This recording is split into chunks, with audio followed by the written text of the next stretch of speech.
Without objection, the chair is authorized to declare recess in the subcommittee at any time. I'd like to now recognize myself for 5 minutes for opening remarks. And first of all, I'd like to thank you all, my guests, for coming here today on my first chair. It's exciting to have here some delightful experts in our oversight, and it's also an honor to have my ranking member, Sykes, here with me today. I want to lay out our objectives and how we're going to run our committees from here on out. In reference to former Chair Gallagher in a subcommittee I was a part of. We'll start on time, we'll stay on time, and we'll not use acronyms to the best of our abilities because most people don't understand acronyms, even the people that use them I found in the military.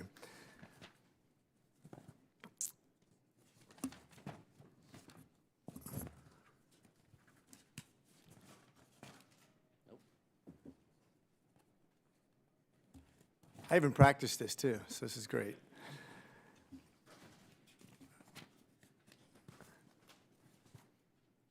All right. Our country's in a unique position to collect talent from all over the world. I think this is one of our greatest strengths for the last several decades.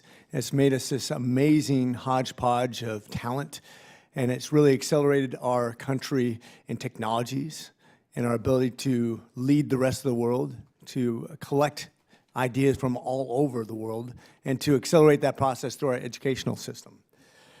It has also made us a target. When you look at the people who are immigrating here to do education, we have about 1 million students here every year. A large portion of them are from countries that are our peers and our rivals, and that take that technology back to their countries, and we have to be careful of that or we'll lose our position. In case you haven't been keeping up with our educational system, it's ranked, I think, 40th in the world right now. It's not a good position to be, even when you're in the lead. You can't just steal talent and stay in front of everybody else. And when you're giving your information to other countries willingly, and I think there's something to be gained from collaboration. I think that's a good thing. But you have to be careful. You have to be smart if you're running a business or a country. I think when we have the unique and changing ways, especially in advanced technologies, AI, quantum, and everything else that we're teaching our children in schools now, we have to be very, very quick to put guardrails on that to make sure that we stay in the leading edge of technologies and that we continue to be competitive and actually lead the rest of the world. One of the things I realized that the CCP has done is they refer to our fruits as their honey.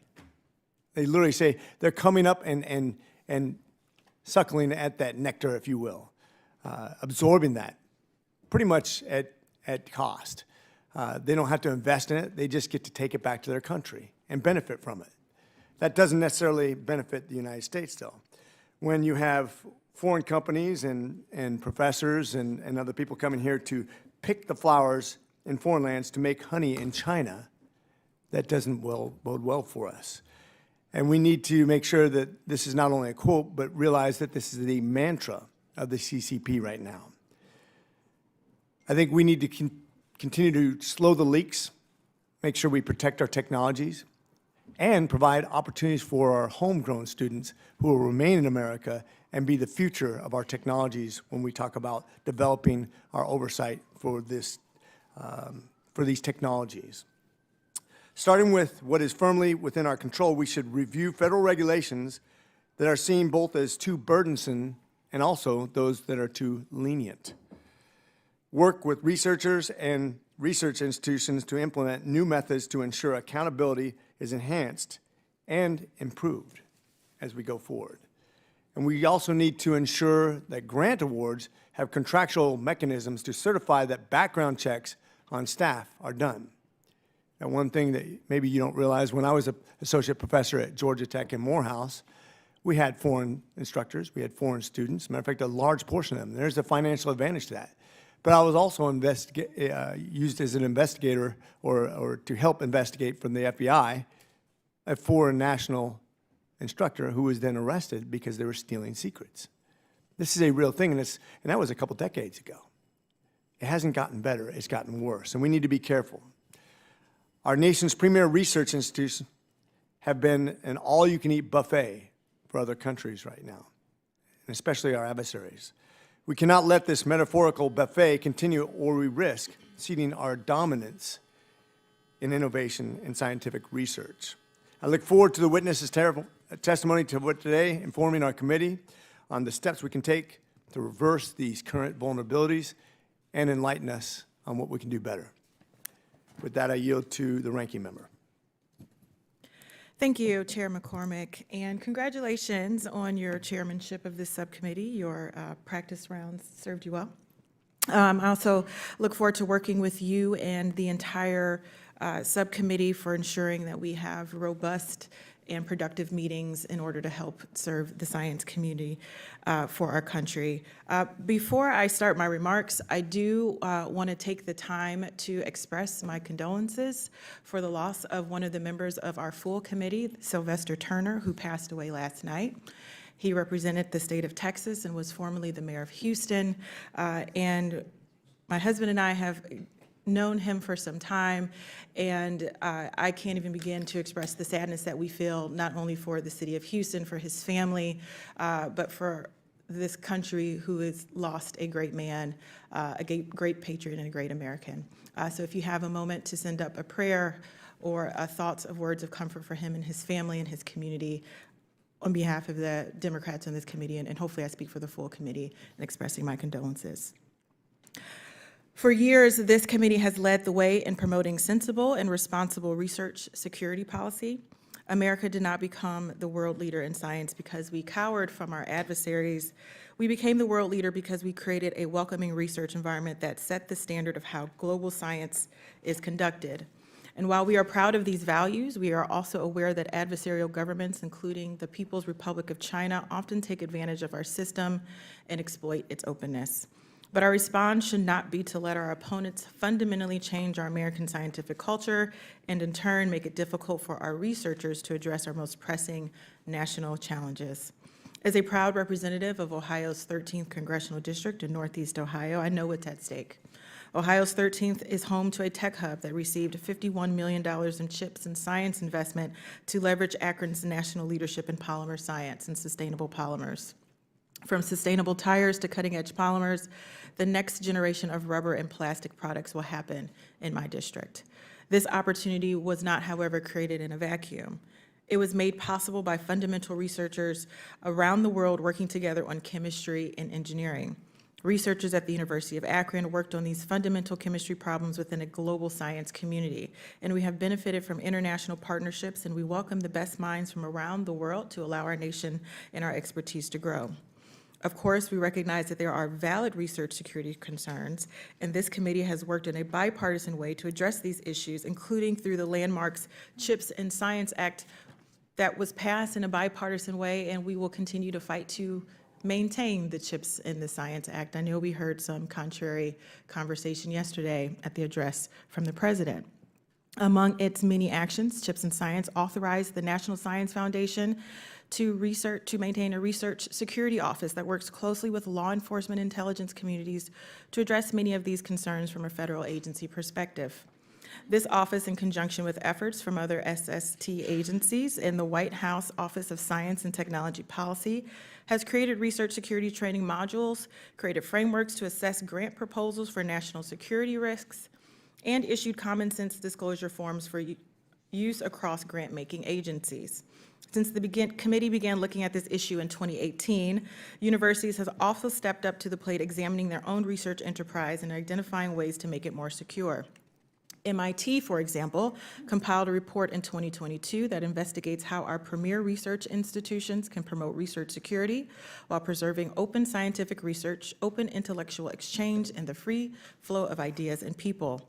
I look forward to hearing about Dr. Zuber's experience co-chairing the National Academies Roundtable, where academies, industry, law enforcement, and the intelligence community worked to come to a common understanding of research security threats and best practices. It is my hope that this committee continues to be a productive place to hold these very important conversations, particularly as we are witnessing attacks to the very core of our federal research enterprise. Just as we must be clear-eyed about the threat posed by foreign adversaries, I hope my colleagues on both sides of the aisle don't shy away from speaking out when their own government weakens the United States standing on the international stage. If we do not maintain American leadership in science and technology, we will lose what is worth protecting in the first place. And if we don't lead, someone else will follow. I would prefer the United States leads. Thank you very much, Mr. Chair. Thank you to the committee members, to the staff for what I know will be a productive Congress. Thank you to our witnesses for being here. And Mr. Chair, I yield back. Thank you, Ranking Member Sykes. It was a pleasure. And with that, I recognize Chair Babin, and thank you for joining us today, this morning, sir, for your opening remarks. Thank you, Mr. Chairman. I really appreciate it. And the first thing I want to say is, excuse me, man, I'm sorry. I want to thank Ranking Member Sykes for that news. Very sad. I want to express my condolences at the loss of former mayor and our fellow member of this committee of Sylvester Turner. I'm absolutely shocked. I knew he'd been having some health problems, but I did not know that we were going to lose him at this early date like this. Just want to say how sorry I am about it. I've worked with him for several years now, and really appreciated his service as mayor of Houston. He was a go-to guy, and he was nice. He was always a gentleman. I just want to say how much I appreciated his service. I'm sorry for his family, and just shocked that we've lost him. Anyway, thank you for telling us about that. I want to thank our witnesses as well for being here and joining us to discuss a very serious, relevant topic, the security threats to our federal research enterprise. America's leadership in science and technology was built on the foundation of federal investment in basic research. These investments have enhanced our national security, strengthened our economy, and improved the lives of our citizens. Our unique research ecosystem, which combines federal, academic, and private R&D efforts, drives America's advancement in science and technology. However, for this system to work, we need a degree of open science that facilitates collaboration and transparency. The challenge is ensuring this openness does not compromise our research security. Although the United States has greatly profited from international scientific collaboration and the contributions of foreign-born scientists, other countries, both friend and foe, are also benefiting from U.S. investments. And while our goal is to ensure that all federally funded scientists adhere to the U.S. principles of scientific fairness and integrity, regardless of race or citizenship status, it is important to recognize that not all nations share these values.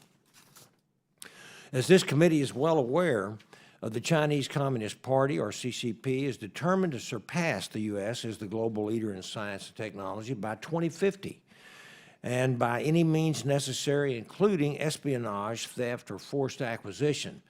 And I think history has borne that out, that they're willing to do whatever it takes. The theft of our basic research poses a significant risk to our global competitiveness, handing our cutting-edge innovations to adversaries and undermining both our economy and our ability to lead in discovery. This is no idle threat, and it creates a serious strategic challenge. The CCP has been explicit about its efforts to steal our research results to further its technological progress. A 2023 survey by the Center for Strategic International Studies found 224 reported instances of Chinese espionage directed at the United States, and more than 1,200 lawsuits were filed by U.S. companies against Chinese entities for intellectual property theft since 2000. In fact, even the Chinese consulate was closed in Houston, Texas, where my district is, from Houston over to Louisiana. It was closed back during the first Trump administration for some of these very reasons. For the instances of espionage where the actor and intent were known, 49% of incidents directly involved Chinese military or government employees. 46% involved cyber espionage. 29% sought to acquire military technology, and 54% targeted commercial technologies. This committee has passed multiple bills to protect American research. Some of this legislation directed the Office of Science and Technology Policy to coordinate efforts and standardize requirements across all federal science agencies to provide a strong framework for research security. However, Previous administration failed to execute this framework within the directed timeline, missing deadlines by over a year in some cases, and provided little to no coordination and no community engagement.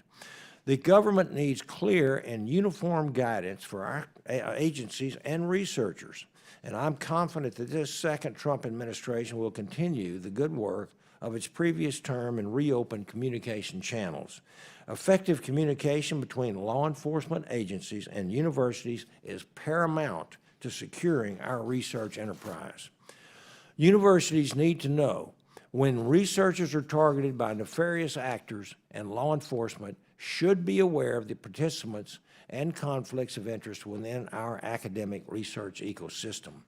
This collaboration should also extend to our technology transfer systems. Startups are an important part of our S&T enterprise and present a vulnerability that our global competitors are exploiting. While universities can track licenses derived from on-campus research, they lack transparency about the startup's investors. For instance, a foreign entity could access sensitive research through early investment in a startup before the technology license is even granted, thereby avoiding a review by the Federal Committee on Foreign Investment in the United States, or CFIUS. Clearly, this is a complex task that requires thoughtful consideration, but I believe that we are up to this challenge. I look forward to hearing from our witnesses today and how we can assess and monitor these threats to our scientific research enterprise. And Mr. Chairman, I'd like to yield back. Thank you, Mr. Chair. And right now, I'd like to recognize Representative Lofgren for her opening statement. Thank you, Chairman McCormick and Ranking Member Sykes. I really do hope that research security will remain a bipartisan and productive topic for this committee. We have an impressive legacy of legislation and oversight on research security for years. On both sides of the aisle, we have maintained a deep understanding of and respect for, which the chairman has just mentioned, the spirit of openness that animates fundamental research. Republicans and Democrats alike have taken threats to research security seriously, while understanding that in order to be the world leader in science and discovery, we must welcome international collaboration while guarding against espionage. 1 year ago, we sat in this hearing room and discussed the progress that had been made on research security. Honestly, it's difficult to have that same conversation today without acknowledging how different our scientific enterprise looks. The past 6 weeks have seen a widespread attack on federal science.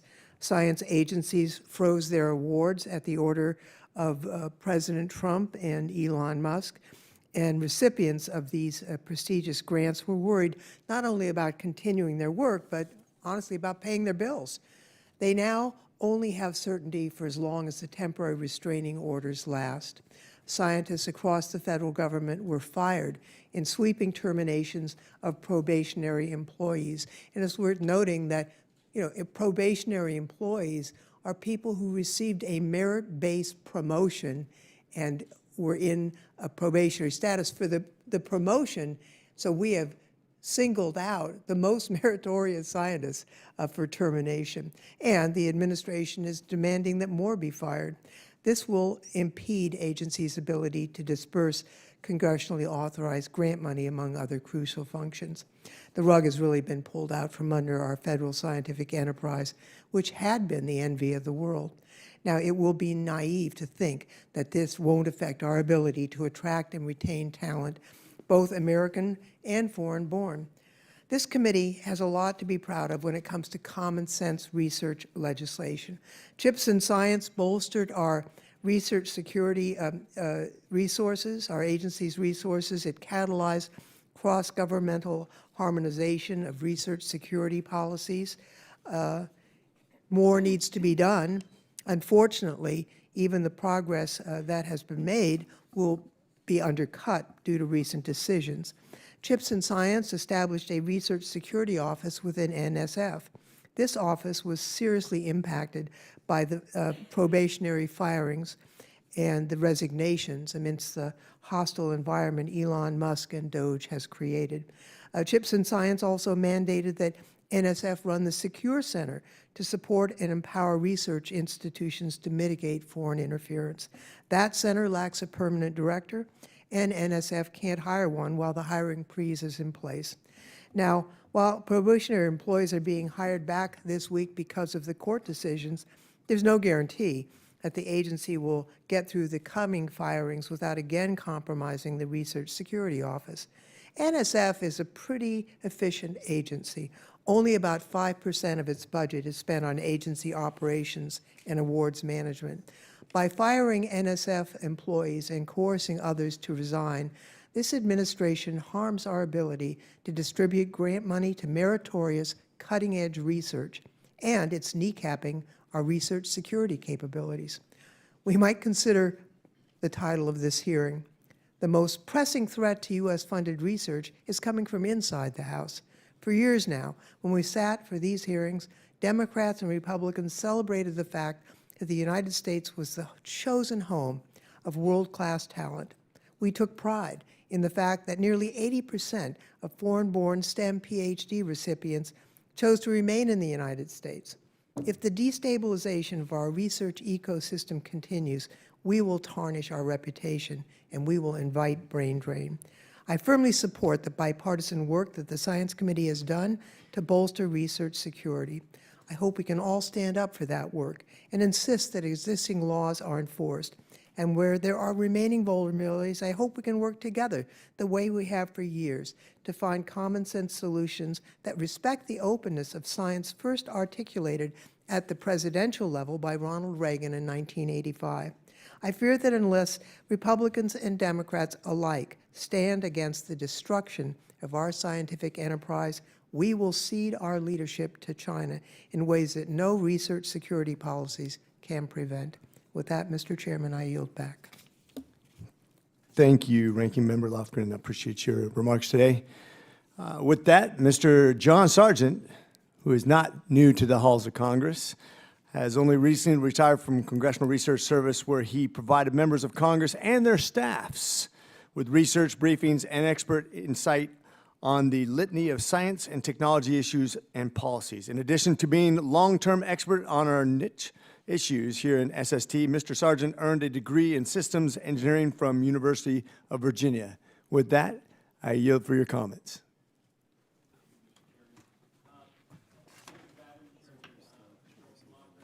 Thank you. Chairman McCormick, Ranking Member Sykes, and distinguished members of the subcommittee, thank you for the opportunity to testify today on this issue, which is of vital importance to U.S. national and economic security. Let's get right down to it. China is not our friend. I wish they were, but they're not. China is an ascendant economic and military power that seeks global tech leadership in emerging, enabling, and critical technologies. China has also become an aspiring hegemonistic power. China first seeks regional domination in East Asia, and from there, world dominance, economically and militarily. The path to their aspirations depends on technological preeminence. To realize this future, China is doing three things in particular. They are building a world-class military and drawing up battle plans against the United States, Taiwan, and their regional neighbors. They have adopted a comprehensive whole-of-nation strategy to acquire foreign technology and are making massive investments to develop new technologies indigenously. And they have adopted a civil-military fusion strategy to deploy this technology in both their commercial industries and their military-industrial base. More than ever, the future of national economic and military power will be built on technological leadership. Speaking broadly, we have it and they don't. That makes American companies, laboratories, and universities China's primary targets for the acquisition of leading-edge technology. And China uses a wide range of tools to get it, illegal and legal. Among them, espionage, theft of U.S. intellectual property, forced technology transfers from U.S. companies, talent recruitment programs, and sending students to study STEM in the United States, some acting as spies. The Soviets sought military superiority, the Japanese economic superiority. China seeks both. China is not only a potential military adversary like the Soviet Union during the Cold War, it's an economic juggernaut, second in GDP only to the United States and larger than Japan, Germany, and the United Kingdom combined. And unlike our relationship with the Soviets, we are actively engaged in trade with China, further complicating the relationship and our ability to limit their access to U.S. technology. We have a myriad of academic relationships with China as well, many on the cutting edge of research and development. And we are educating hundreds of thousands of the best and brightest minds from China at American universities, many in our top graduate science and engineering programs. Much has been done over the past 8 years to better protect U.S. universities and their research from nefarious actors. And yet, here we are again, still trying to tamp down the seemingly ceaseless efforts of China and other adversaries to acquire U.S. scientific knowledge. Too often, government efforts have met resistance from the academic community, which in large measure would prefer to go about its business with no restrictions. I believe this attitude is detrimental to U.S. national security. It should be a core patriotic duty of every U.S. university to support, protect, and defend the country that provides them with a home, physical security, civil liberties, and protection of their IP, as well as billions of dollars in research and development funding, and billions more for the education of their students. America needs its academic community as a full partner in the protection of our country and its investments in academic research. We need a sea change in the way researchers understand their obligations to the country. They need to bring an attitude toward making this work for America, not just a check-the-block exercise to be met with minimal compliance. We need the academic community to work with the federal government to further develop and strengthen research security protocols, and we need to more fulsomely implement what is already in place. Similarly, we need to better protect private research. For this, we need U.S. industry to step up as well, especially given the growing magnitude of the private sector's investment in R&D and its work on the bleeding edge of dual-use technologies. In addition, we should consider whether new regimes are needed altogether. Perhaps most importantly, with respect to research funding, the U.S. government should start with the rebuttable presumption that science and technology cooperation with China is not in the national interest of the United States. We should be asking first whether any proposed research with China is absolutely indispensable to U.S. national security, the U.S. economy, or U.S. public health and the environment. Second, whether China is the only partner in the world with whom we can do such proposed research. And third, whether the proposed research advances U.S. national security, economic, or public health interests more than it does China's. And every decision we make needs to be informed by the answer to whether our men and women in uniform will face these U.S.-funded technologies on the battlefield. In the immortal words of Thomas Jefferson, eternal vigilance is the price of liberty. Thank you, Mr. Chairman. And thank you for your testimony. Mr. Jeffrey Stoff is the founder and president at the Center for Research Security, a not-for-profit organization dedicated to the protection of research and innovation from harmful foreign influence and interference. Mr. Stoff previously spent over 18 years in the U.S. government as a China analyst and is recognized as an expert in technology protection issues. Please give your opening statement. Subcommittee Chairman McCormick, Ranking Member Sykes, distinguished committee members, thank you for the opportunity to testify today on this critically important topic. Over the last 15 years, I have focused on China's research ecosystem and its state-driven technology transfer apparatus. While in government, I worked closely with most federal agencies that fund scientific research, as well as law enforcement and intelligence components. That support exposed me to deficiencies and vulnerabilities in both academia and government, which I describe in detail in my written testimony.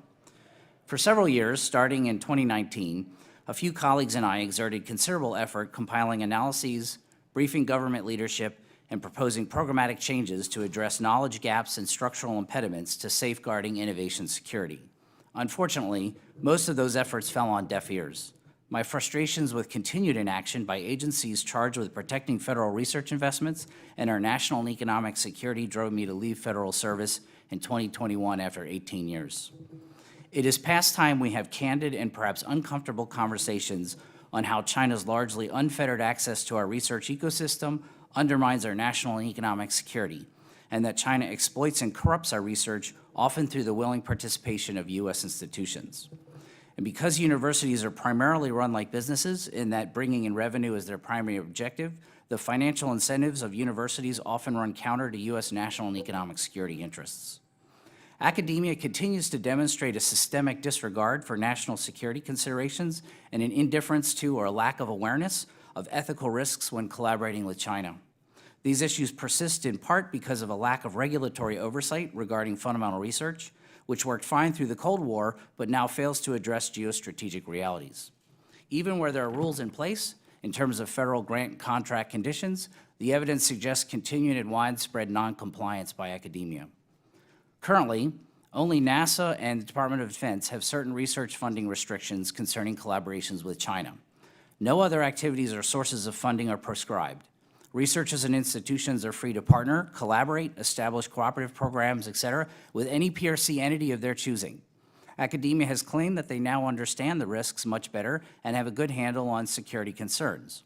Empirical studies I've produced and data I compiled in my written testimony prove otherwise, such as low estimates of over 27,000 articles published in just the past 5 years involving collaborations between U.S. institutions and PLA entities, PRC defense weapons design and production facilities, state-owned defense enterprises, and key defense research universities. Additionally, neither academia nor the U.S. government has taken any observable policy measures to mitigate PRC practices that undermine research integrity issues. In addition to academia's disclosure failures to the Department of Education on foreign sources of funding as required by law, non-disclosures on federal grants of current and pending support, often coming from China, persist. Many of those grants could have gone to other universities that didn't have this PRC support. For the universities acting in good faith, losing out on these grants can result in smaller budgets and fewer resources to hire PhD students, attract top talent, etc., which in turn makes them less competitive on future grant proposals.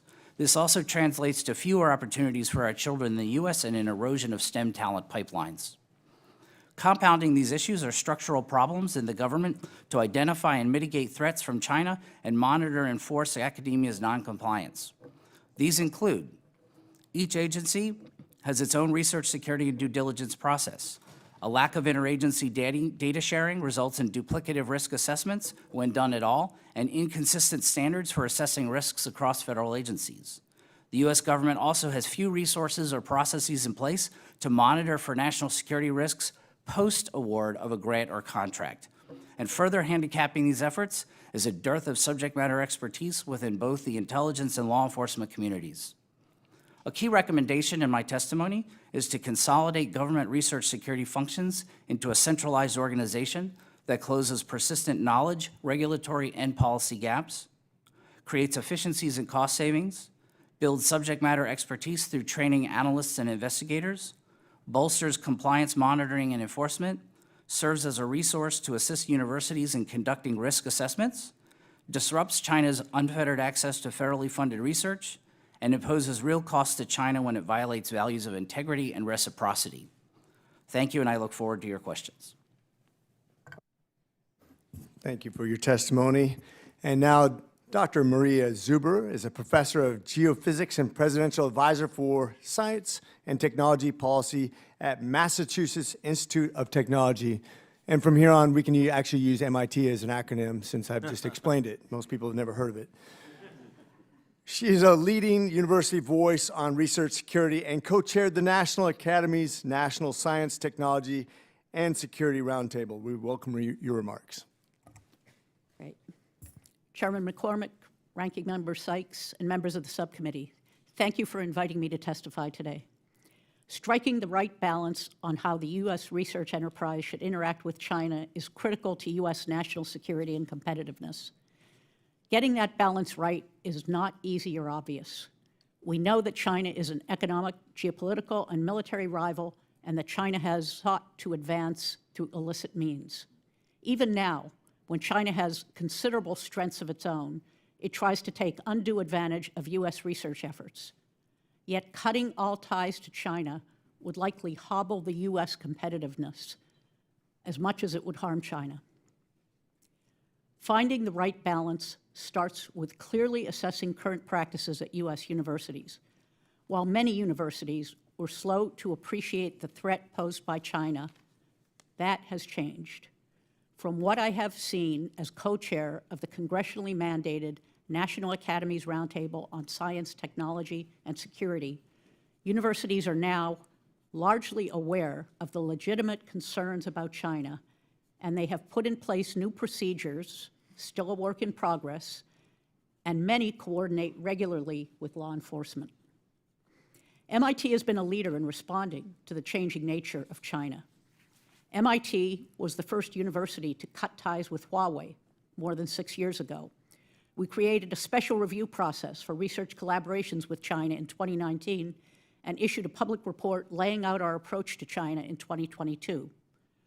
At MIT, any proposed collaboration with China is reviewed for its potential impact on national security, economic security, and human rights. We do not believe, though, that research collaborations should be cut off entirely.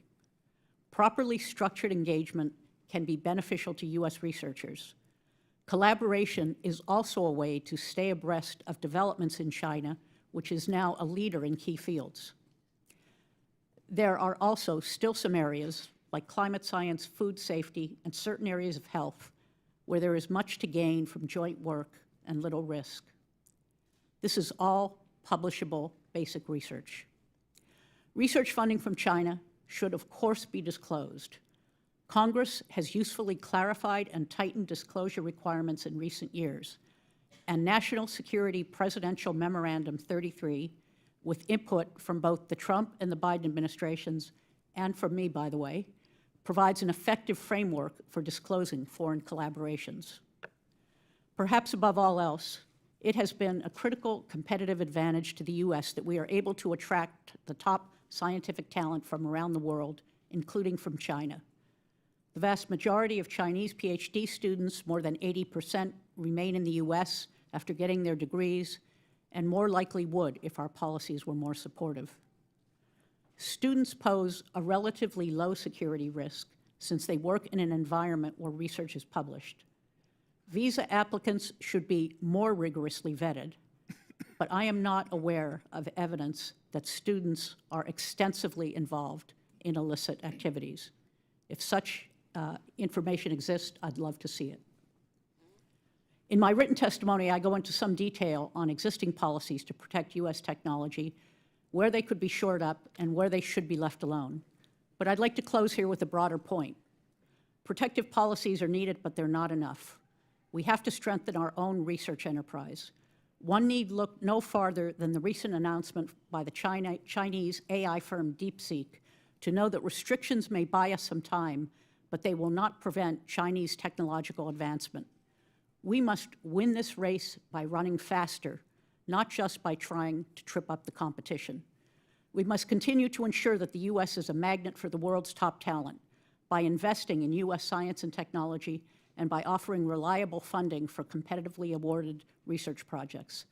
That means taking steps like funding the National Science Foundation as envisioned in the CHIPS and Science Act that this committee helped draft on a bipartisan basis. Instead, we seem to be fighting about how much to slash its budget and personnel, including personnel hired to bolster research security. We shouldn't be naive about China, but that includes not denying its strengths. We're not going to compete successfully just by building a moat around the U.S. We'd better be sure that everything we need from others, especially talent, can get across that moat, and we'd better be sure that nothing inside our moat is deteriorating. Thank you, and I look forward to answering your questions. Thank you to my witnesses for your opening remarks, and now I will recognize Representative Harrigan from North Carolina. Welcome to our committee, and I look forward to your questions. Thanks, Mr. Chairman, and thank you to all of our witnesses for your testimony today. I wanted to talk about Chinese espionage in science and academia from the CSIS report and give you a couple examples here that will frame my question. In January of 2020, a Harvard University professor and two Chinese nationals, Yangqing Yi and Zhaozhang Zheng, were indicted for attempted theft of biological research. Dr. Lieber was a participant in the 1,000 Talents Plan while actively accepting National Institutes of Health and Department of Defense funding. Yi, a lieutenant of the PLA, compiled information on U.S. military projects for the CCP.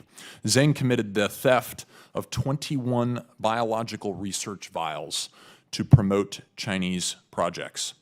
In July of 2020, Sa Tiangyang, a University of Arkansas professor, was indicted for wire fraud for his acceptance of U.S. contracting funds related to NASA and the Air Force while being simultaneously employed by Chinese entities.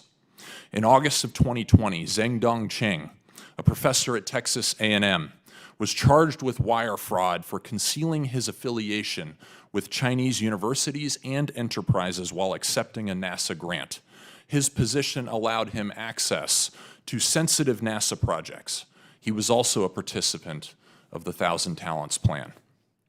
I have only 5 minutes, so I cannot read the other countless examples of CCP infiltration into our national research apparatus. But my team compiled 58 different instances of various forms of research espionage that has occurred just in the last 6 years.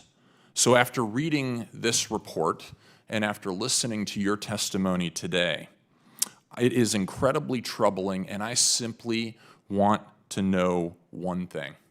Why do we still have any Chinese nationals inside of our research institutions, especially within institutions that participate in research that is critical to our national interests and our national security? Mr. Sargent. I have no idea. I have no idea. I don't think it makes any sense at all. I think we need to be far more secure in who we allow into this country and who we allow to conduct research, especially on U.S. taxpayer-funded dollars.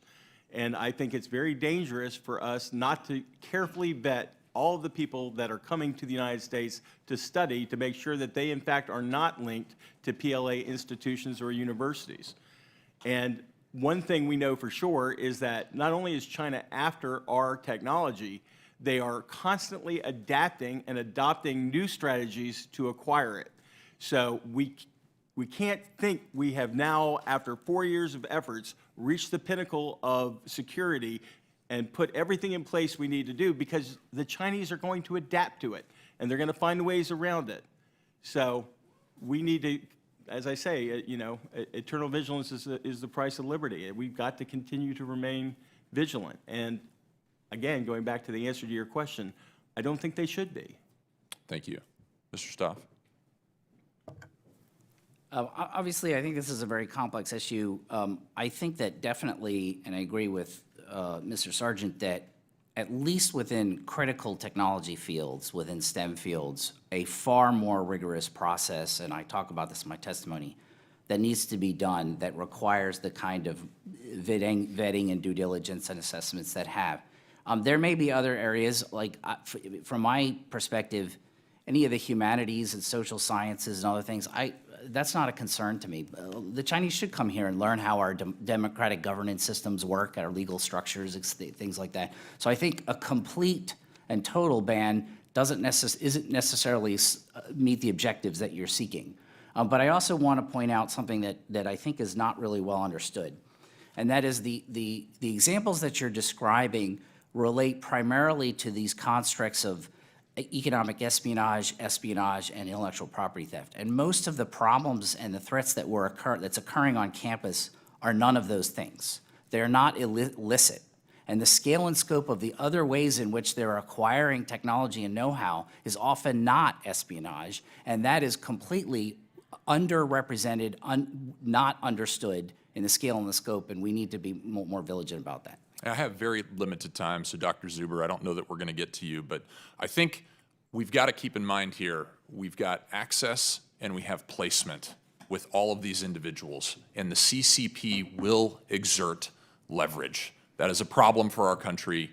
We need to deal with this, and we need to deal with it swiftly in our research institutions. Mr. Chairman, I yield back. The gentleman's time has expired. With that, I recognize Ranking Member Sykes for her questions. Thank you. Dr. Zuber, I am extremely concerned that the weakening of our scientific enterprise will lead to self-inflicted research security catastrophes. On Friday, CNN reported that the Naval Criminal Investigative Service has determined that China and Russia are attempting to recruit federal employees who have been laid off. Scientists are specifically being targeted by Chinese institutions, as seen in advertisements to recruit researchers in institutes in China. I ask unanimous consent to enter the article and the advertisement into the record. No objections? Thank you, Mr. Chair. And as the Trump administration casts off scientists and destabilize research in the name of efficiency, our adversaries celebrate and look to fill that vacuum. Dr. Zuber, can you please describe the relationship between funding our research enterprise and bolstering research security? Okay. Thank you for that question. Absolutely, I mean, the fundamental basis of my testimony was that we absolutely need compliance. We absolutely need to keep critical and sensitive research secure. Agree with that. But we're not going to get there if we don't invest. Okay, so last week, also in the first round of funding cuts, the NSF Secure Center, which was noted in the member statements, had 5 out of their 9 employees laid off in the probationary. They may get 1 back, okay? So in a very area that we all consider high priority, they're laying off people. So, I mean, count me at the front of the line that the federal bureaucracy could be more efficient and ought to be more efficient. But it ought to be done thoughtfully and strategically, and we ought to be thinking about what functions the federal government really ought to be executing and what functions should be done by others. And then we ought to identify the jobs and the employee talent that is needed to fill those roles. Thank you, Dr. Zuber, and thank you for highlighting that in your testimony. And I do want to ask you all a question, and if you can answer it in maybe 15 words or less. Yesterday, during the joint address to Congress, President Trump said, quote, "You should get rid of the CHIPS Act." Your response to that in 15 words or less.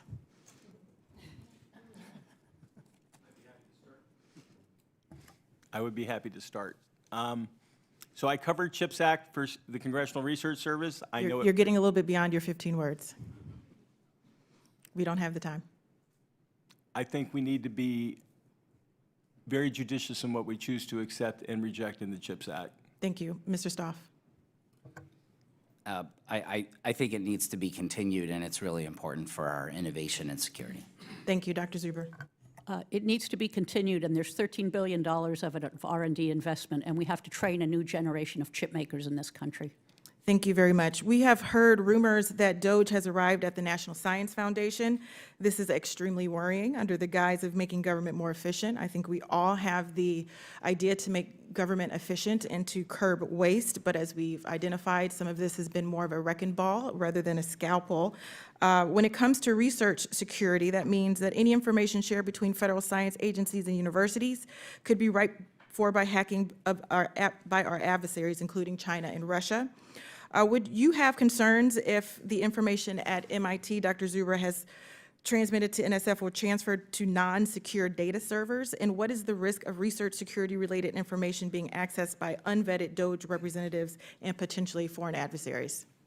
Okay, well, what I will tell you is that at MIT, we don't do any classified research on campus. When technology gets to the point where it gets complex and concerning for either economic or national security, we send it to a classified area. So nothing on campus is classified. However, it is intellectual property, and if it were to get out, it would compromise the IP of the creators, and it could potentially give somebody maybe a 6-month to a year head start on something, but ultimately everything we do on campus is unclassified, so it's going to get out there eventually. And Mr. Sargent, if you can do it in 10 seconds, not my rule, but the committee's, do you have any concern about keeping this data private? Of course I do. Thank you, Mr. Chair. I yield back. Thank you for cooperating with me. And obviously, 5 minutes is not much time. We'll do a second round of questioning if anybody's interested to stay on. It'll be rapid, but I just wanted to make sure that she's being great, respectful. Thank you, Ranking Member, for staying in your time limit. But we'll have a second round for people who want to ask additional questions. With that, I recognize Chairman Babin for his questions. Thank you, Mr. Chairman. I appreciate it. Mr. Stoff, why is it important for agencies to share information regarding research security threats to each other Is there a better system that the federal government could adopt to analyze research security threats? Thank you for the question, Mr. Chairman. Yes to all. It is essential both from a compliance, monitoring, enforcement, investigative function to have interagency share in ways that they're not really doing very much now because of different sharing rules, authorities, what have you.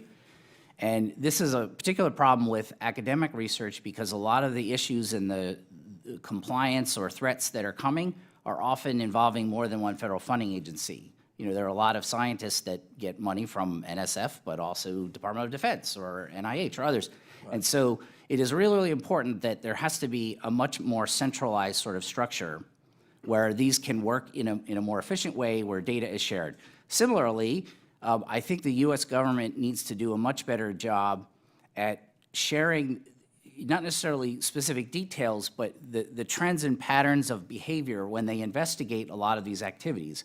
And they, in my opinion, has not done a very good job, particularly law enforcement, explaining to academia, hey, there are all these things that are happening or behaviors, not all of which is illicit, but compromises the integrity, the value system, the honesty that you depend on to conduct research and in a trusted fashion.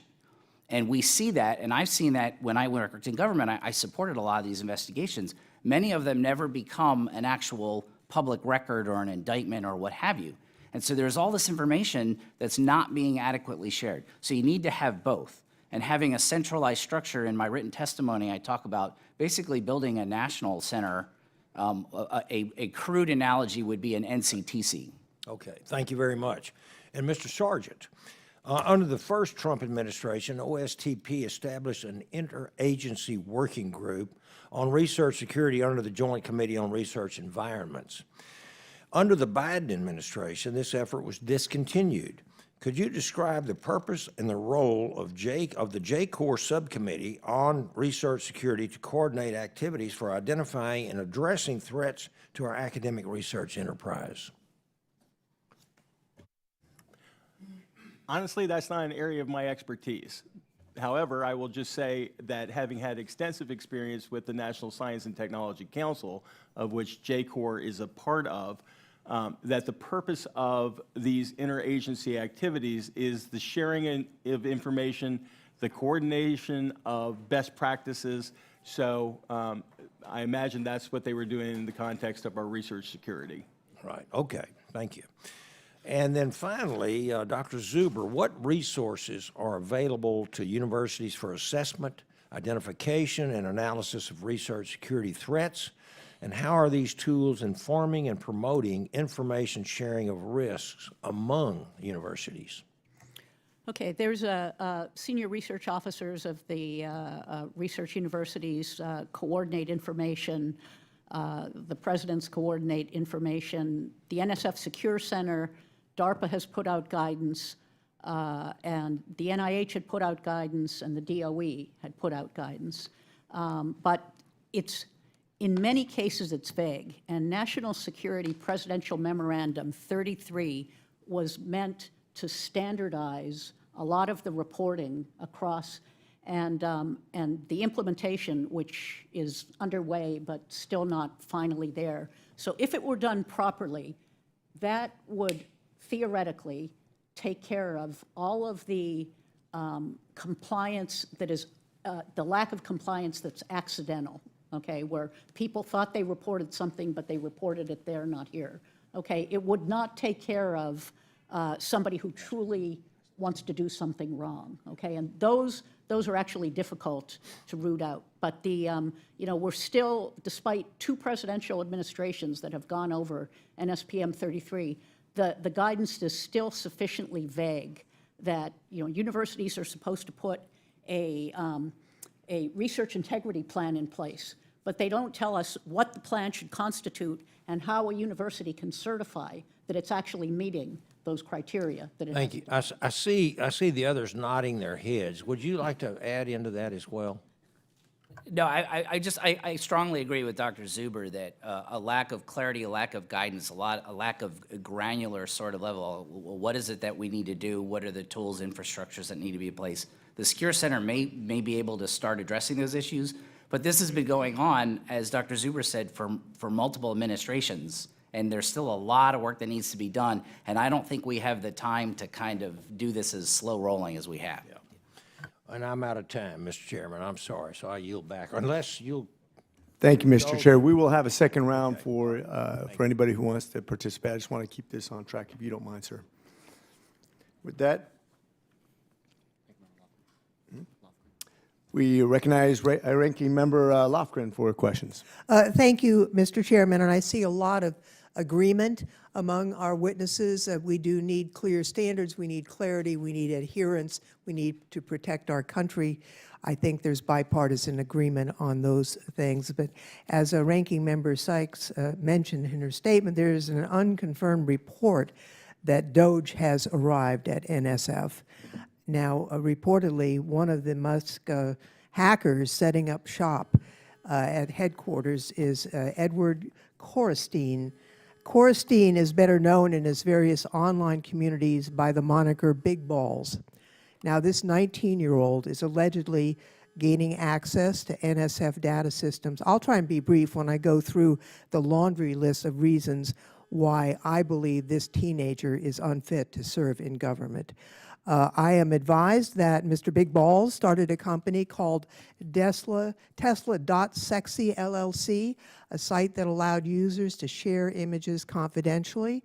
The URLs created redirected to images hosted on his website and apparently included references to the sale of child sexual abuse material, among other really horrible topics. It's reported that in 2022, he was fired from an internship after leaking confidential business information to competitors. He bragged about this online, boasting that he had access to every single machine. It's reported that he also participated in chat rooms with U.S. law enforcement that have monitored his cyber crimes, investigating cyber crimes. And now, apparently, he has access to government data systems, most recently, allegedly, NSF. NSF hosts personally identifiable information of employees, principal investigators, confidential business information, trade secrets when relevant to project proposals, and controlled unclassified information related to law enforcement sensitive information. Dr. Zuber, you have plenty of 19-year-olds working at MIT labs. If an MIT student admitted to stealing data from a lab in order to share it with people not authorized to access it, do you have disciplinary procedures that would prevent that student from ever accessing sensitive information again? Well, if, so all this is alleged. Correct. I can't vouch for it, but we do have disciplinary procedures. It's actually potentially a research integrity violation, and we have, there are very clear rules for how to deal with research integrity, and when there is a finding, there are consequences. Let me just say as a hypothetical, because these have been reported, obviously we haven't done an independent investigation, but if someone with the alleged background that I've just outlined had access to sensitive information at U.S. research agencies, would that be a cause for concern? Well, even if there were no research involved, if there was access to personally identifiable information of, any member of our community or any community, that would clearly be a great concern. Mr. Sargent, you're an expert on our science and technology enterprise, and you feel strongly that certain information must be stringently protected, and I agree with you. What do you think about allowing an individual access to our science agencies' controlled unclassified information if that individual had a history of sharing confidential business information with competitors, or if that person had been known to host images with titles alluding to child sexual abuse, or if that person participated in forums monitored by law enforcement during cybercrimes investigations. If that were the background, would that cause concern? Absolutely. Well, I would just like to say, Mr. Chairman, that while we are of one mind that we must protect ourselves from threats from those abroad, we ought to be alert to the threat that is being posed by this army of teenage and 20-something hackers that have invaded our government, that are accessing our private information and including our science information, including individuals such as Mr. Big Balls, who is now apparently rooting through the NSF database. And with that, Mr. Chairman, I yield back. Thank you, Ranking Member. Just to clarify, as chair, just to make sure we're all on the same page, my committee staff has just been officially told that no one from DOJ has entered the NSF. That's official. 84 of 86 probationary employees at NSF have been reinstated. No grants at the National Science Foundation have been canceled. There is no funding freeze. All those things are now official. Since January 20th, nearly 500 awards have gone out and more than 200 panels have taken place. I just want to make sure that we're clarifying the details since we're getting real-time information. Just don't want to confuse or confound any real information. And I'm not trying to make this partisan. I just want to make sure it's factual. Thank you. With that, I recognize myself for 5 minutes of questions. Mr. Sargent, this is somewhat of a rhetorical question, but are American graduate students any less intelligent or qualified than Chinese graduate students? I always forget that. Mr. Chairman, I love rhetorical questions. It's a yes or no question, sir. American students are as capable as Chinese students, or more so. Of course. And I wouldn't want to be the person who said they weren't. But then why do you think that certain universities insist on hiring Chinese graduate students when there are plenty of American students available? Literally up to 50% of all graduate students hired are from foreign areas that go back to foreign areas. Why do we keep doing that? Well, a good question. Part of it is momentum. A good deal of universities' prestige is the ability to attract the best international students, and it allows for these connections and relationships to be made back to the home countries of these students. And so by continuing to recruit them and allowing them to, be a part of our university education system, they develop these relationships. And these relationships go on long beyond the time that those students are there, because those students then matriculate out and they go into other positions in academia, they go into industry, and those ties allow that university to benefit from that relationship. So there's probably a financial incentive of some sort, because otherwise it doesn't really make sense. Right? A lot of that talent goes back to their foreign national lands. And then a lot of talent goes out into the community, but they're not really citizens unless they so go down that path. It's almost always follow the money. Very good. Putting research security aside, what is the long-term impact of U.S. students if universities continue to fill graduate posts with foreign nationals? In other words, we're not filling it with Americans. What is the long-term impact? Well, it's been self-fulfilling.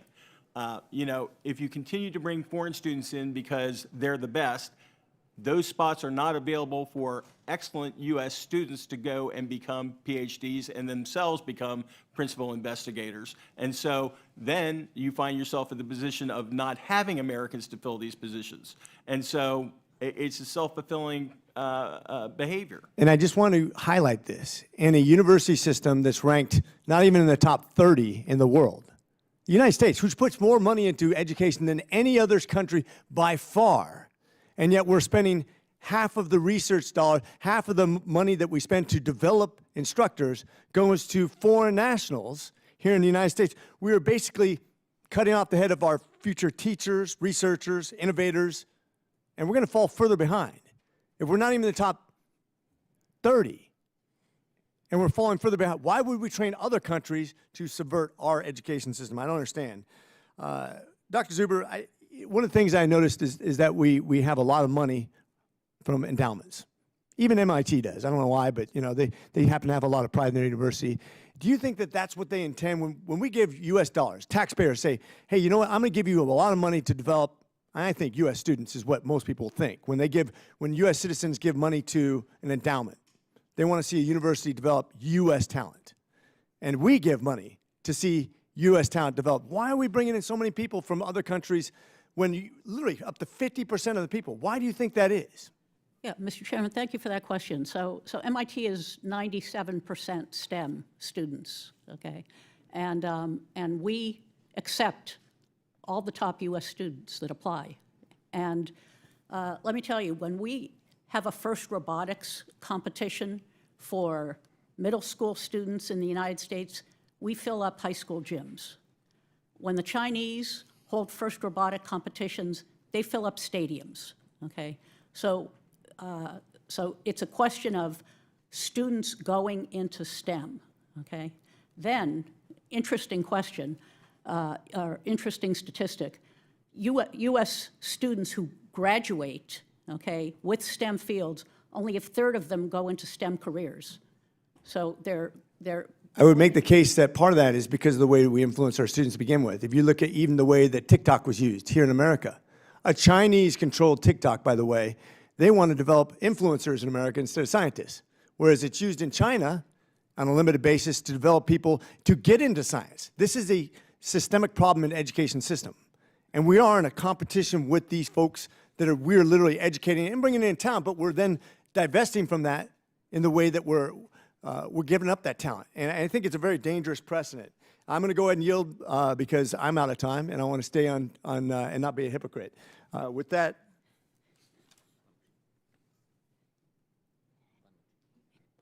Ms. Bonamici out of Oregon.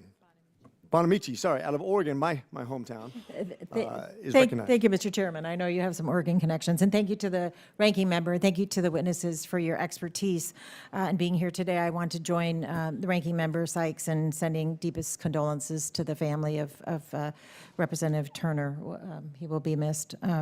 So this hearing, Mr. Chairman, you talked about, I didn't have a chance to fact check your numbers and facts about the NSF, but I do know that they have laid off many people. Even though they may be trying to bring some of them back, they're still facing significant budget cuts, as are most agencies, and the disruption and chaos has been really concerning. This hearing is titled Assessing the Threat to U.S.-Funded Research, and it is indeed an important topic.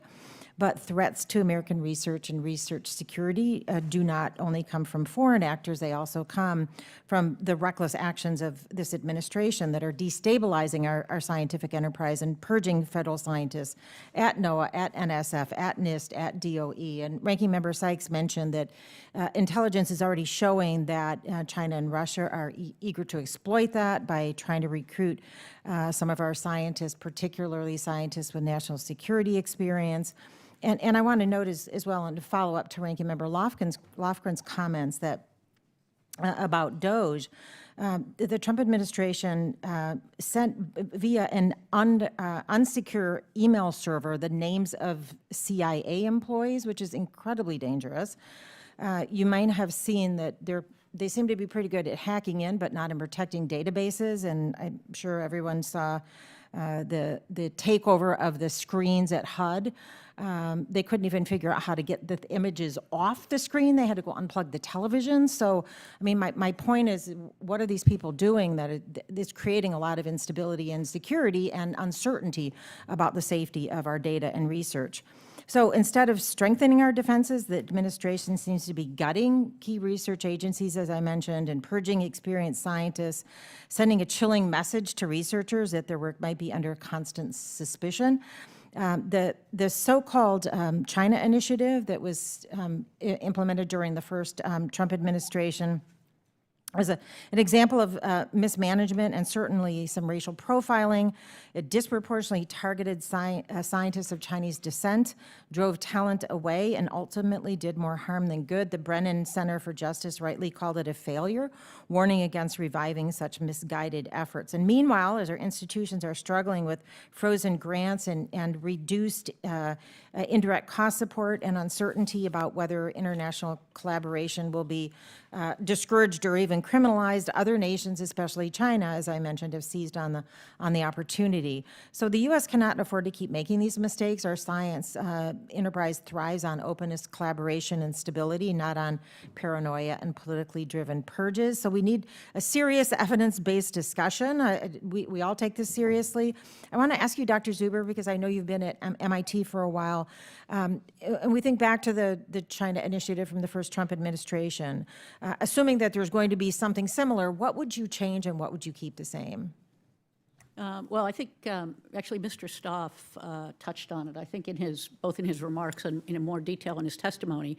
But the China initiative initially focused on espionage, and they started with industry, and then they moved to universities, and there was very, very little espionage in universities. The kinds of indiscretions within universities are transmission of information that will be published anyway, but it doesn't rise to the level of espionage. And so these should be adjudicated by agencies. And you talked about the balance that's if needed. you're caught, you lose funding for 5 years, and that will take care of that problem.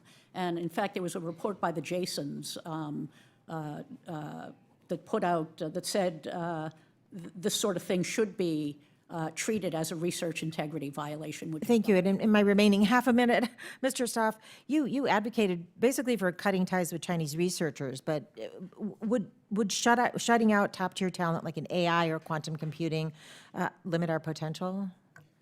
Well, I don't necessarily agree that we completely cut everything off, but we're not even cutting off, we're not even restricting the most high-risk collaborations or people.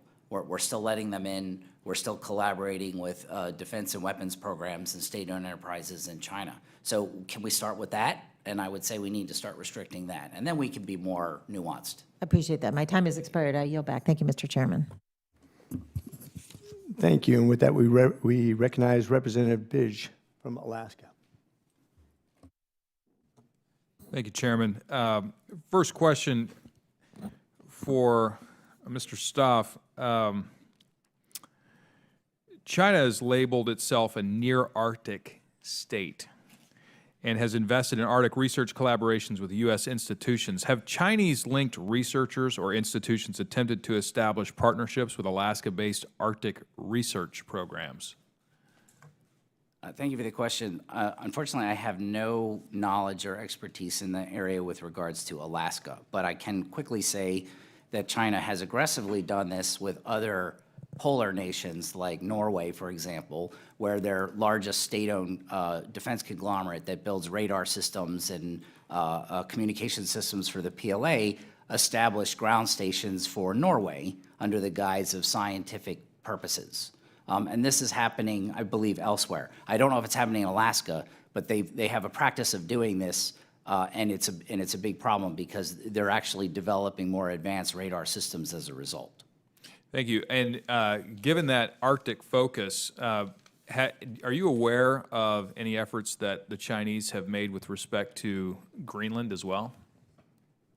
No, not personally. I haven't looked into it, but I would be surprised if they were not pursuing those regions because of the strategic import that they represent. Let me ask you this. Given that Alaska hosts key U.S. Coast Guard operations and Arctic maritime research, are you aware of any instances in which foreign adversaries have attempted to infiltrate federally funded programs tied to maritime security? Yes, that's actually fairly extensive, but we don't have a good handle on it. We do know that a number of civilian PRC defense institutions that are heavily involved in PLA, Navy, submarine, underwater warfare, underwater weaponry systems, communications, et cetera, collaborate extensively, almost without any sort of restriction with most U.S. universities, some of which even involve Department of Defense funding. Because it's in a fundamental research area, as I mentioned earlier, there's really no regulatory oversight over it. Do you believe that the Coast Guard should be given additional resources to protect research collaborations involving Arctic defense infrastructure? Possibly, but I do think a better approach is what I mentioned in my testimony, is if you have a centralized government entity that kind of does this for all federal agencies, it would be far more efficient and effective. Thank you. And additional question for Mr. Sargent. Do you believe that that Congress should require enhanced security screening for federally funded researchers in critical areas such as Arctic security, Arctic energy, or climate studies? For U.S. researchers? Yes. Or any additional researchers that may be coming from a place outside the United States but are working with U.S. researchers? Yes, absolutely. I think any area that has potential national security implications, we need to make sure that the people who are working on them don't have any ties that make them question their loyalty to the United States. So you don't believe the current screening practices are sufficient in order to address the security concerns that we have? I can't speak to the adequacy of the current security screenings. Okay, thank you.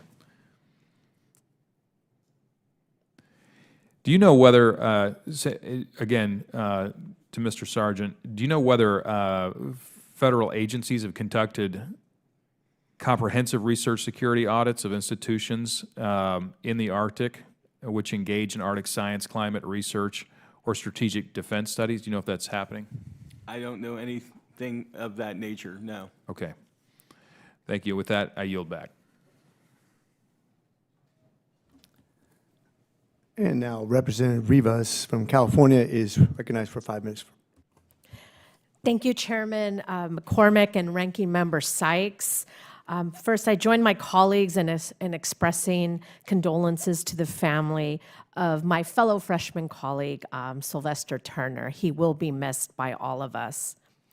I'd like to start by taking a moment of personal privilege and thank Dr. Zuber for appearing before the subcommittee today. As an MIT alum myself, it gives me great pride to see an MIT professor discussing the importance and the challenges facing the scientific community and the research ecosystem. Over the last 7 weeks, we have seen a complete disruption and attack to one of America's pillars for the future, our scientific and academic community. Our research ecosystem depends on a steady stream of educated experts. As co-chair of the Bipartisan STEM Education Caucus, I take great pride in America's leadership to produce the next generation of researchers and scientists of the future. The future will only come from early and continued STEM investments in every zip code in America. I have spent most of my career engaging and preparing students, American students, to get into STEM fields. It's our responsibility to provide the current and future workforce with the tools to innovate and create technological solutions and emerging and essential technologies and industries like AI, healthcare, and the environment. However, a major threat to U.S.-funded research is this administration's reckless actions that include layoffs of about 800 employees at NOAA, up to 2,000 employees at the Department of Energy, and more than 150 employees at the National Science Foundation. Despite those dizzying acts against our nation's science core, one of the most worrying cuts has been the NIH policy capping indirect cost at 15%. I worry about the capacity of smaller institutions to keep up, and that concern has only grown in recent weeks as I hear from constituents and organizations serving my district. Indirect costs are expenditures that aren't tied directly to research staffing or supplies, but they nonetheless support infrastructure and activities that are vital to the function of research institutions.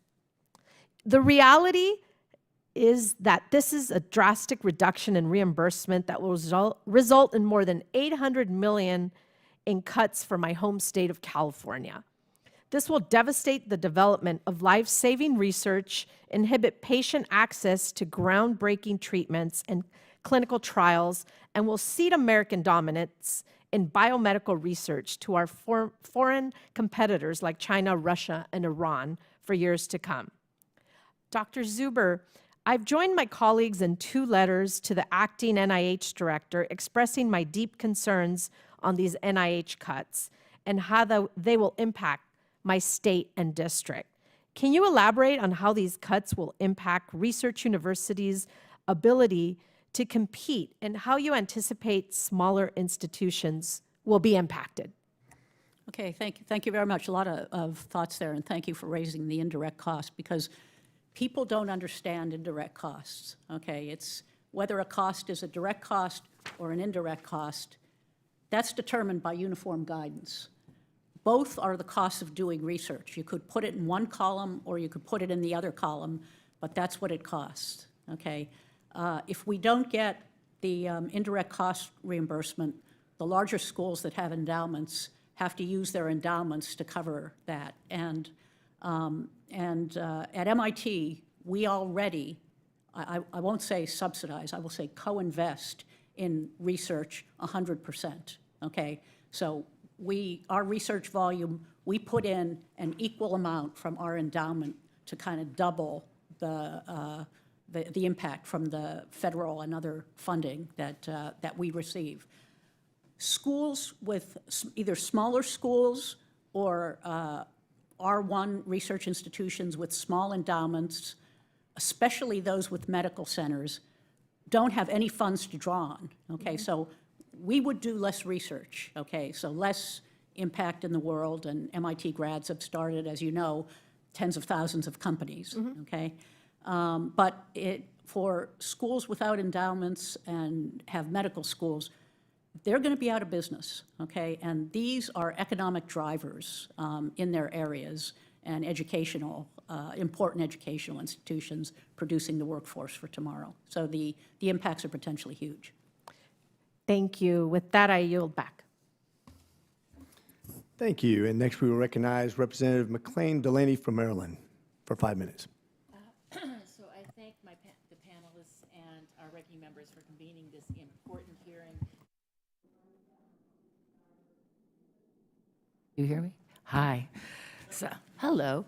I thank the panelists and our ranking members for convening this important hearing, striking the right balance between cyber and research vis-a-vis China and Russia with respect to our research universities. And I really appreciated Dr. Zuber's comments, how there are legitimate concerns with respect to China and research, but how we cannot, throw the, baby out with the bathwater, and we really need to not cut off entirely and really preserve some of this for U.S. competitiveness. I represent the 6th District of Maryland, and in my district is NIST, parts of NIH, the National Institute of Cancer, Fort Detrick, which deals with some of our pathogens, our fire academy, and our nearby, next door is NOAA, of course. So research and innovation through these incredible agencies, and the hiring freezes by Rep. Bonamici is really important, that we continue to understand how these freezes and cuts will really undercut both our cybersecurity and other institutions. But building on some of the 2 questions I have, because I have only limited time, in terms of under-resourced universities and building on Rep. Rivas's questions concerning indirect costs, I asked the panel, but Dr. Zuber first, do indirect costs contribute to universities' compliance with laws, including those related to research security? And do you believe that universities should be able to classify research security support as a direct cost, so to ensure the protection of sensitive research and data? Okay, so I don't know all the details, but I could tell you that indirect costs, part of it is facilities, the larger part of it is facilities and taking care of the buildings that you wouldn't have unless you were doing research in them, okay? And then the other part is administrative costs.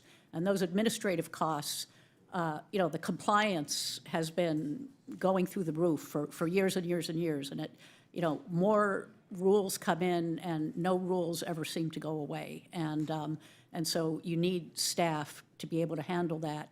The recent focus on research security has caused a big increase.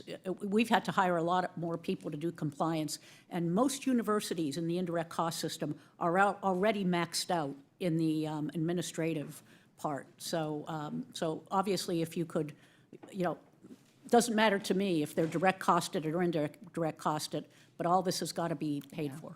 Well, our research institutions are our nation's jewels and why we are where we are in America. And so just making sure that we are able to protect that information and those collaborations. I want to move on to cybersecurity. I worked in the Biden administration as Deputy Assistant Secretary at NTIA and actually worked on a lot of cyber national security issues vis-a-vis some of even Huawei and 5G and AI. But just this week, following orders from our Defense Secretary, DOD's U.S. Cyber Command suspended operations and planning for offensive cyber operations against Russia. And we're weakening our cybersecurity posture with Russia will hurt our national security and make us more vulnerable. Research conversations have largely revolved around a threat posed by China, but we cannot forget Russia as a serious threat. I guess I ask all of you, well, Dr. Sargent, what potential is there for harm if the Trump administration continues to weaken our offensive cyber operations against foreign adversaries? And to the panel, can the federal government play a role in bolstering the cybersecurity defenses of our universities against threats from foreign adversaries? Thank you for the question. First of all, let me correct you on one thing. I have not earned my PhD. I am just a mainstream engineer, systems engineer from the University of Virginia. But, and by the way, let me say, with NIST in your district, I am a massive fan of NIST. I think they're an outstanding institution with great civil servant employees who do a fantastic job in a wide range of areas. With respect to cybersecurity, I don't think you can begin to overstate its importance. And the risk that we face from both China and Russia to every system in the United States, including our water systems, our power systems, our transportation systems, all of them are at risk. And China is, I'm told, I don't have any inside information, but I am told and I have read that they are dropping all kinds of malware in our systems so that if we find ourselves in conflict with them, they can flip a switch and cause a lot of internal damage in the United States. So I don't think you can overestimate the importance of cybersecurity. Thank you. Any other comments, if I have time? The member's time has expired, but thank you very much. And with that, I'm going to go ahead and give closing remarks. First of all, thank you all for being here today. It's an honor. I know it's at your own expense, and I know that sometimes it's thankless, but we want to thank you for being here today. I thank Ranking Member Sykes for being here and being a joy to work with. I wanted to address a couple things that were brought up during the hearing. Obviously, we talked about NSF funding and also staffing. We understand that DOGE is going to make some mistakes along the way. I get it. They're being very aggressive, and they've admitted that they're going to make mistakes.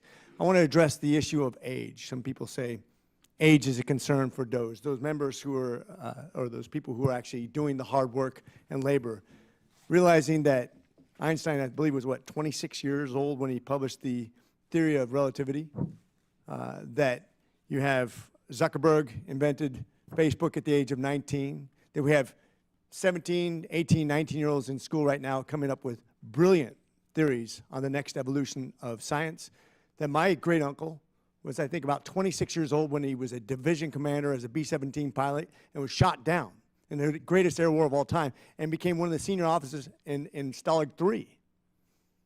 Age is not really the consideration when we talk about people who are going to create and sacrifice in this next generation. Matter of fact, we should be asking people to step in earlier. Matter of fact, coddling our kids certainly doesn't help them do what we need them to do for this next generation of competition. And I think the only numbers that we talk about, it's not about age, but it's about the numbers we need to save, because our government is far too invested in waste, fraud, and abuse. And we have a $36 trillion deficit right now. The interest payments alone on the debt that we have incurred exceed not only the military investment we do per year, but also the research we do. If we don't do something to trim the waste, we won't have the amount of money we need to invest in the future generations of America. Now, I think this hearing is really all about protecting our investments. The money we spend on education to develop the next generation of science and technologies. When you talk about the most transformational technologies that this generation's ever seen in AI and quantum and other technologies that are going to literally change the face of the way that we employ, the way we explore, the way we create jobs, and how we fight the next war. We're on the front line. You are on the front line. And we need to make sure that our peers aren't getting advantages from our hard work and our investments. And I think that's what this entire committee hearing has been about. And I hope we continue this dialogue, because if we're not careful about what we do, it will result in some catastrophic results. God bless you. Thank you for being here. Thank you for participating. And with that, we are adjourned.